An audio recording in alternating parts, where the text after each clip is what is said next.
What's up everyone? Today, I'm bringing a deck profile on my Geargia. Now, Geargia is a deck that, oddly enough, really hasn't gotten much support over the years. Honestly, I think it's almost the same deck as when it first came out, back in like 2014, something like that. Obviously, there's better cards, but as far as the Geargia monsters, not much has really changed. But there's still lots of good things you can do with this deck. So without further ado, let's get right into it. Also, make sure to hit that subscribe button, like the video for more Yu-Gi-Oh content. We're starting off with 3 Geargia. I think that's how it's pronounced. Geargia, when it is a normal summon, you can add 1 level 4 Earth Machine from your deck to your hand. So it locks you into machine types for the rest of the turn. This is the only card in your deck that locks you into machines. So if you don't use this, then you're not locked into machines. The one downside with this is that it activates when it's normal summoned, because there is a monster that special summons from the deck, but there's no Geargia monsters that have an effect when they're summoned, just normal summoned. But you definitely want to run this one at 3 because this is one of your best cards. Now the card that I would say is your best card is the Geargia Accelerator. Geargia and Accelerator are basically a rank 4 monster. Because Accelerator, if you control a Geargia monster, you can special summon this card from your hand. When this card is set from the field to the graveyard, you target a Geargia monster in your graveyard, add that target to your hand. So it's got a lot of uses for it. Also run 3 Geargia Arsenal. You can attribute this card to special summon one Geargia monster from your deck. It's I really like the effect, but there's just nothing to really capitalize off of it. Like, sure, you could use it to summon one of the others and then maybe somehow get Arsenal back to the field by reborning it or something like that. Outside of that, it doesn't really have a whole lot of use, but it does get you a Geargia in the grave. Next, I run 2 Silver Gadget and 2 Gold Gadget.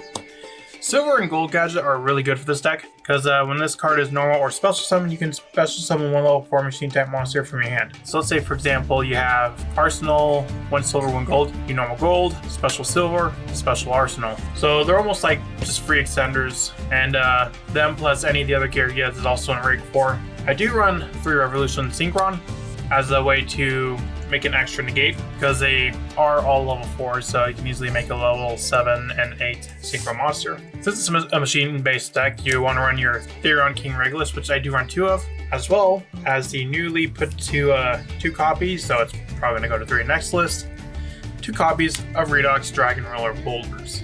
Now, Redox has a cool effect where you can discard itself and an Earth monster to special summon a Earth from your graveyard, and since they're all Earth except for the gadgets, it's just a free extender in your hand. Much like the 3 parallel Xseed we run. With the Xseed, if you were to link summon a monster, then you can special summon this and another Xseed from your deck, and they both become level 4. So let's say you have Gold Gadget in your hand and Arsenal. You summon both of them, go into, let's say, IP Masquerena, special Xseed, summon another Xseed, rank them into a rank 4 monster, which there are plenty of good ones we can use. Also run 3 Ash Blossom. You want to run some hand traps to help disrupt our opponent, because the amount of negates that Geargia can put on the board is very small. I'd say at most, we could probably put 3 disruptions on the field. So having like an Ash or some other hand trap is definitely going to help with this deck.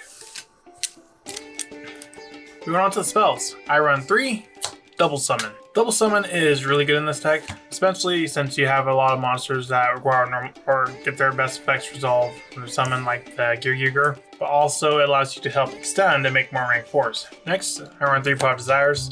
I'd rather run Prosperity, but with it at 1, it's not really that great anymore, which is unfortunate. Personally, I think it should have stayed at 3, but that's just my opinion.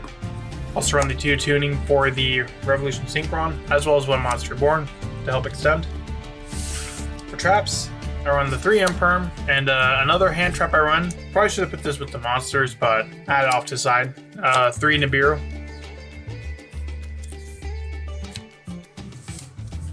Moving on to the extra deck, we run 1 Geargia X.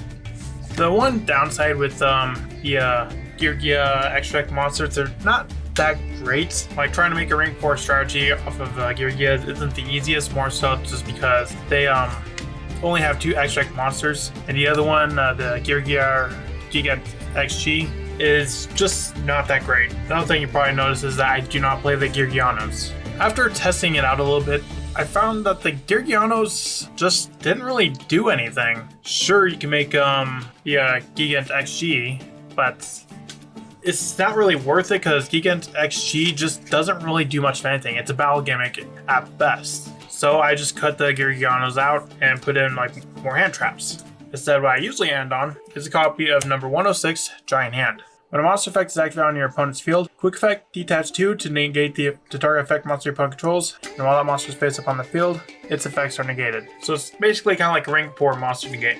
And if they want to try a grave strategy, Queller's going to shut that out. You also run 1 Dugaris Timeless, as well as a Spriggan's Merrymaker, and Sargus for the Therians. I also run 1 Zeus. With Link monsters, I run 1 Platinum Gadget. Platinum Gadget when it allows you to special summon a level 4 or lower monster, machine monster from your hand, which is nice if Platinum Gadget was able to be linked away, because it cannot be used as Link material the turn it is Link summoned. I don't know why it has a restriction like that, because honestly, if you were to get rid of that restriction, it'd still be just fine. But most of the times, I'm probably going to go for an IP Mask Reina over the Platinum Gadget, because then I can go into something like Phoenix or Unicorn. And for Link Force, I run 1 Amblowell, and this is overall just a pretty solid Link 4. And I also run the 1 Axis Kotalker. And for Synchros, I run Ancient Fairy and Crystal Wing Synchro Dragon for the Revolution Synchron. That's it for my Geargias. What do you think of Geargias? Do you think it's a pretty fun deck? Let me know in the comments, and I'll see you in the next video I make. Bye.